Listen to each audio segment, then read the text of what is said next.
Hi everyone, my name is Roberta. I am the Behavior and Training Administrative Manager here at the Animal Welfare Society in Kennebunk, Maine. And I am going to talk to you today for our Ask the Trainer segment about puppy socialization in a time of social distancing for humans and COVID and quarantining. Because a lot of people has asked us about how they can get their puppy well socialized to set them up for a great future as an adult dog.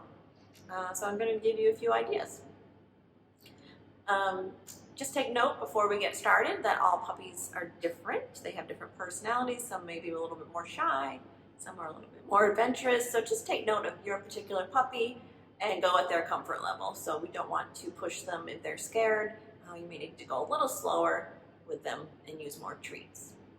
You're going to need a lot of treats because this is going to give them a little bit of incentive to kind of experience new things. Okay, so socialization isn't all about, you don't have a quota of people or animals that you have to socialize. You give your puppy exposure to and meet. Sensory experiences are just as important in their life. So how can we start with that? First, I'll talk about some sounds. So your dog has very sensitive ears, much more sensitive than a human. So small sounds that we don't even notice could really kind of set them into action or on alert or something like that. So expose your puppy to as many sounds as you can, again at a distance. So if you live in a more secluded area, maybe you can drive to a more area where there's some more cars going by. A shopping parking lot or a playground from a distance where kids are playing and they can listen to their laughter, stuff like that. You can even use the internet at home and search for some sounds and play them in your house. And they can get used to hearing things that way. And, if they seem a little scared, use lots of treats and praise them and tell them they're doing good. Then there's sights. So the world is full of wonderful sights and things to look at. So even if we're trying to social distance, you can still drive to different places and get your puppy to see all these different things, different buildings, people walking around, animals, again, kids playing at a distance because kids have very different movements than adults. They're a lot more quick and unpredictable. So if your puppy kind of gets used to that, and if you do see a lot of kids, just try not to let anyone rush your puppy or run up to them, because we don't want them to learn that, we don't want to scare your puppy, so have them go slow. Let's see. Oh, smells. So dogs are, we all probably know that their sense of smell make them pretty famous. For search and rescue and different things like that. They have a great sense of smell. So you can engage your puppy in different smells simply by just letting them sniff and walk on walks and check things out, and that really gets their brain working. It's enjoyable because it's a natural behavior and they get a lot of information and enrichment, and it's just going to be a lot of fun. So it's a really easy thing. Let them sniff different places. Obviously, make sure it's safe, doesn't have any trash or anything they can get into that might hurt them. And just, again, when you go travel different places, they can sniff around and get new smells. Surfaces. This is a fun one to practice because you can really get creative with it. So your dog may be perfectly used to being in your house, on your rug or your linoleum, but maybe they don't get a lot of exposure to, sidewalks or gravel, or depending where you live, if you don't have a lot of grass, mostly dirt. Just bring them different places that, areas that aren't going to have too many people, crowded around. You don't have to bring them into a store. Although if you do decide to bring them into a facility, sometimes like a Lowe's or Home Depot are okay with dogs. You'd have to check first. You can do that. You can also bring some different things into your home that they can experience. Like maybe you have some cardboard boxes you can flatten out, have them walk over the cardboard box, different rug material, things that maybe crinkle a little bit or are a little more unstable under their feet but safe. Just, get fun at different heights of surfaces so they can go up a little on a stepping stool or something like that. Get used to them and get their confidence up. And as far as it is important for them to see people and animals, but they don't have to go in and meet them up person and close if you don't feel comfortable with that. And actually we used to always, even before COVID, we would recommend that you take it slow. Don't introduce your puppy and overwhelm them to, big family gatherings or anything like that, because that could have the opposite effect if they get scared, if something happens. And we don't want that to happen. We want to set them up for success. So if you have somebody in your social bubble right now that does have a dog that is, is going to be good with puppies and friendly, try and meet in in your backyard, or go on a walk together, or you can stay so your puppy can see the other dog, know that they're there, maybe even say hi, but still get a good experience so he doesn't shocked when he goes out in the world and maybe see a dog at some point when he's older.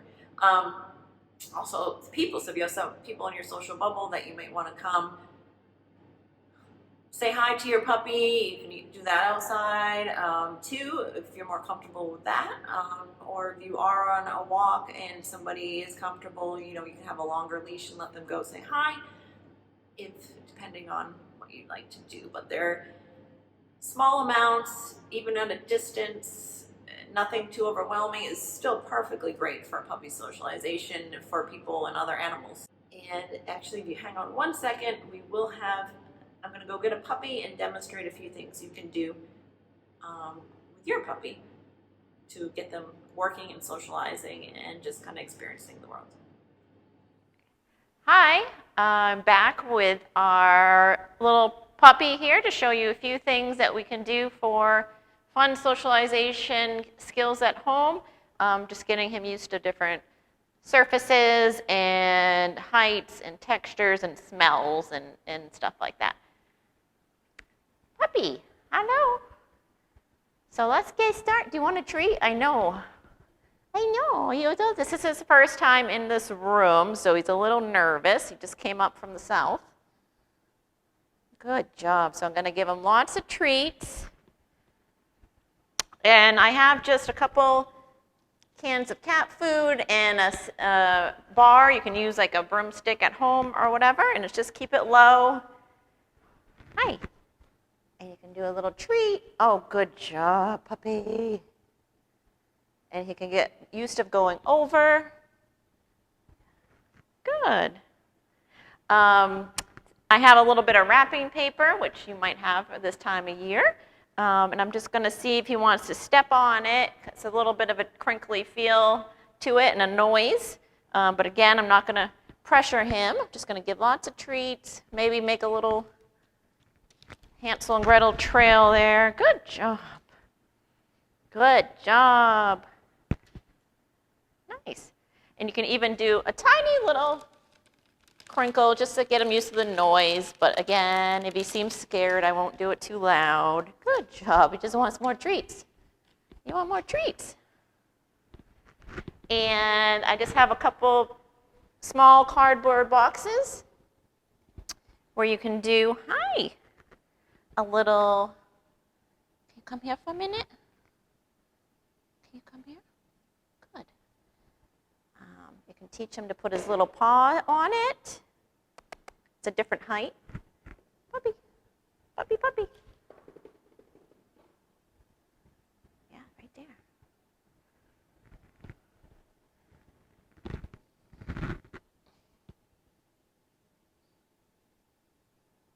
Here. And so I can treat him for extending his neck a little bit because he's getting a little braver. And then you can keep working on, at some point he might be brave enough to put a little paw, 1 or 2 paws on there, and then I will give him the treat for that. Oh, good job. Look at that. You heard what I said, didn't you? Good job. And over here we have another cardboard box, but it's flipped up this way, so you can also, he gets used of getting into something. It's got a little edges, so it may be a little intimidating. Good job. And again, if you work long enough, whoo, he's got one paw in. Good boy. You can work on even maybe, it could be a fun little trick to get him to completely get in the box and do a sit or something like that. Good. And then you want to see what else we have? I have a plain old muffin tin over here that I got at the Dollar Tree. And it's also a great little puzzle game, and they get used to putting their little nose, you know, it can be a little intimidating. It's a smaller area that he has to stick his little nose in so he can work on some bravery. You're just hungry, aren't you? So I can put some treats in there.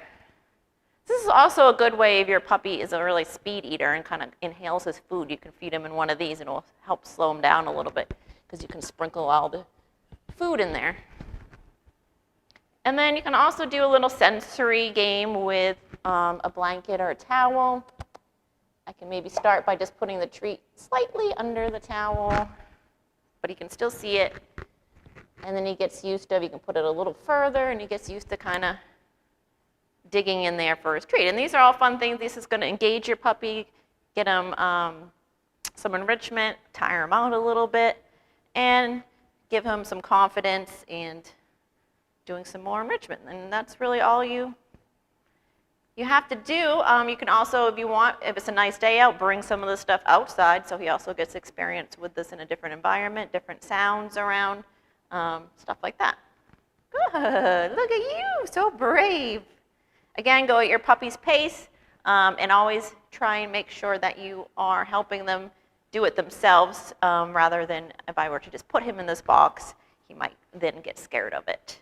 So I'm just kind of letting him explore slowly, and he's having fun. All right, and thank you, and bye-bye.